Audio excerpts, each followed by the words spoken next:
নানু একটু ধরো এই যে রাখছেন কাটো। আমি কাটতে পারবো এখন তো আর এই ডাক্তারও সত্যি না, তাই না? তুই হাত লাগিয়ে দে হ্যাঁ, হ্যাপি বার্থডে রাসেল। এমনে না, এমনে। হ্যাপি বার্থডে রাসেল কাটো। Happy happy birthday birthday Rasel. আবার এটা দাও। কি আপনি কিছু ধরো দেন দাও, বের করো। তাকে বিয়ে করবে এই কথাটাও দিয়েছে। হয়েছে। এবার আমরা দাও। হ্যাপি বার্থডে কো। আর তারপরে ওকে ধরে আর এই দাও, এবার আমি প্লেট নাও। লজ্জা করে রেখেছে।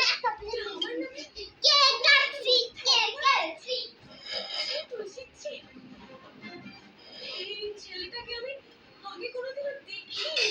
আর তুমি আমার নামে এইসব বানিয়ে বানিয়ে বলছো। তুমি মিথ্যে কথা বলছো সোনায়া। আর এই মিথ্যে কথাটা বলছো শুধু ওকে ऐसे वीडियो करा ला शेष करो ঠকাচ্ছো। এবার শেষ করে দাও তোমার আসল উদ্দেশ্যটা হলো হাসি। কাটমু কিদা আর কত নিচে নামবে তুমি? কি কাটমু কিদা তুমি নিজের মতো দিদিরা সামনে দাও আমার বেটার দে বের করে নি নষ্ট করে দিতে চাইছো। হ্যাপি